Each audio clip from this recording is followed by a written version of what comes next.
Hello everyone. In each version, the main character, Us, concludes their adventure by facing the Pokemon League, composed of the champion and the members of the Elite Four. In this video, we will embody Pokemon Master Lance from Pokemon Gold and Silver to check one thing. Does he deserve his title as a champion in these games? Or is he simply a fraud who can't even defeat his own Elite Four? The rules are simple. Our team will consist of the 6 Pokemon that Lance possesses in those games, and using items in battle is not allowed. We will see if he is capable of reigning over the Kanto and Johto regions. But first, let's take a look at his team. As you may have noticed from my previous video with Psyduck, Lance, the Dragon Master, has 6 Pokemon, all of the flying type. 3 of them are Dragonites, each with a different special attack corresponding to the types of the 3 legendary birds: Blizzard, Fire Blast, and Thunder. One of Lance's signature Pokemon is at level 50. The other members of his team are Charizard, Aerodactyl, and finally Gyarados, which will be our lead since it's always the Pokemon Lance starts the battle with in the games. The second generation Pokemon League is probably the weakest among all the games, given that the post-game includes an entire region. When we face the first member of the Elite Four, Will, his first Pokemon is at level 40, while we have a level 44 Gyarados. Since Aerodactyl has a rock-type move that is super effective against flying types, we switch to it in the first turn.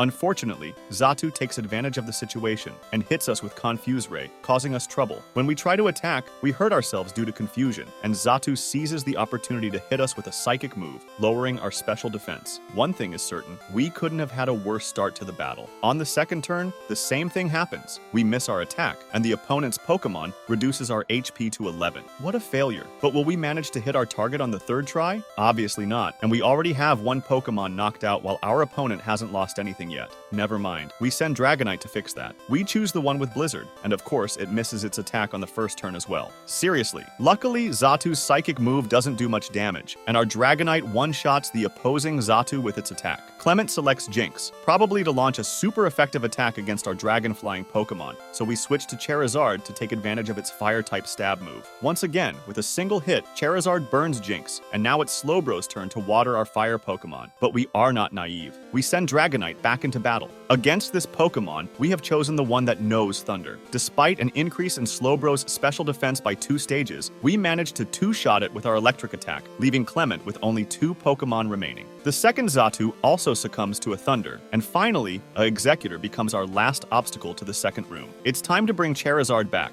as it has a super effective move. Will is defeated, and after healing our Pokemon, we proceed to the second room to face a former gym champion, Koga. For this battle, the Pokemon Poison expert sends out Ariados, who unfortunately decides to flee on the first turn, while we switch out our Gyarados so that Charizard can shine. Charizard hits its flamethrower attack without fail, and Ariados is knocked out without dealing any damage to our Pokemon. Muck is sent out next, and for this Pokemon, our flamethrower can simply 2 HKO it, even if it manages to escape once. Things are starting to look worrisome for Koga, and he sends out his Crobat while our entire team is still at full health. He tries the same strategy, while our flamethrower can 2 HKO it as well. However, he heals this Pokemon, and as expected, we miss one of our attacks. This allows the poison and flying type Pokemon to inflict some minor damage on us, twice, before our attack manages to defeat the third Pokemon of the Elite Four member. The penultimate Pokemon is a Butterfree, and we'll be able to use our fire type attack to burn the insect without a problem. The final Pokemon is simply Forretress, a bug and steel type. Obviously, our doubly effective fire attack knocks out Koga's last Pokemon, for better or worse. The second member is mastered without too much trouble, and Lance seems to be handling the Elite Four well before facing the historical member of the Indigo Plateau, the brave Bruno, who has earned his spot since the events of Blue, Red, and Yellow. He starts the battle with his brand new Pokemon, a Hitmontop. As Charizard has a flying type move, it's called into action on the second turn to take on the spinning Pokemon.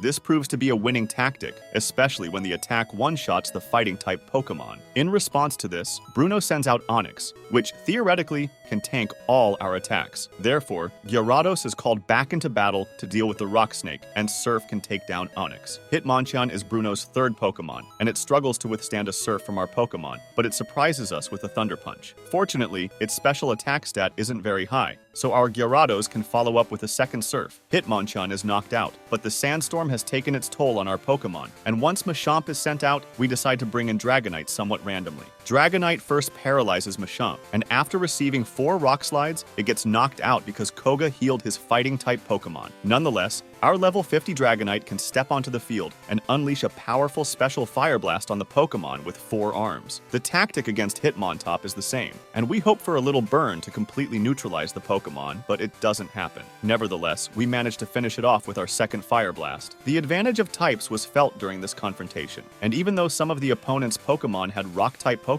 we were too powerful to be stopped by Bruno. Now, will Karen be able to defeat the current Pokemon League champion? In any case, she starts the battle with an Umbreon, and this time, we won't switch out our Gyarados. Well, not yet, as we first take advantage of its Water-type stab for 2 attacks on the evolution. Then, anticipating Karen's upcoming Pokemon, we make a change, and Charizard comes into play. With a brutal strike, it brings the opposing Pokemon to the red zone, before finishing it off with a Flamethrower, if the attack lands. The next Pokemon, Gengar, doesn't handle physical attacks well, and Charizard does the job perfectly, 2 HKO-ing the Ghost-type Pokemon. Karen then sends out Murkrow, but the Pokemon is knocked out in 1 hit by Charizard's Flamethrower. Houndoom is supposed to counter us, but we can safely switch back to our Gyarados, which devours it in no time. The ultimate Pokemon is Vileplume, and we can recall Charizard to take care of the Grass-type Pokemon. There you have it. We defeated our Elite Four without much trouble, so now we can answer the question. Is Lance a legitimate champion? Yes, probably so. In the second generation, he is perfectly capable of defeating the other members without too much difficulty. Now, there are other trainers in GSC who can pose a challenge to the Dragon Master. One in particular, I'm sure you know who I'm talking about. So, let's head to Mount Silver for a showdown. Red awaits us at the summit, and as usual, we send out our Gyarados. Obviously, facing a level 81 Pikachu, our Pokemon must switch out if it doesn't want to be fried in 1 turn, and the most powerful of the Dragonites will take its place. The battle looks tough considering Red's lead, with an electric type when our team is weak to that type with the flying type. Indeed, Dragonite loses about half of its HP to this attack, and it's the strongest Pokemon on our team. As it misses its second Thunder, we take the opportunity to bring Pikachu's HP to the orange zone, but we're obviously knocked out on the second hit that lands. A second Dragonite is sent out, and its Hurricanes do nothing to the electric Pokemon. Of course, Pikachu completely handles the Dragonite, and we have to return to our bag to send in a new Dragonite. We will sacrifice it with a Hyper Beam to make sure to take down this Pokemon, but there are still 5 more Pokemon left after Pikachu. Blastoise is sent out, and it doesn't hesitate to use a super effective Blizzard. Enter Gyarados, the only Pokemon that can tank a Water-type attack from the turtle. But we quickly realize that our Hyper Beam attack isn't even threatening against the opposing Pokemon. With Blizzard, our Pokemon falls again, and it's certain that the battle is lost. Charizard and Aerodactyl won't be able to handle a Stab Surf from Blastoise. After several attempts, it turns out that you would need to be extremely lucky to defeat Red, and for that, you have to rely on his Pokemon missing their attacks. Mission impossible, because even the rare times I managed to get past Blastoise, Espeon can hit my remaining team with a Psychic move. Lance, therefore, isn't capable of getting his revenge. I hope you enjoyed this video and it resonated with you. Feel free to let me know what you think in the comments. For your information, the idea for this challenge came directly from a subscriber who suggested it in the comments, and I thought it could be fun to do this with each generation and perhaps with important trainers from the respective games. See you soon for new challenges. Bye.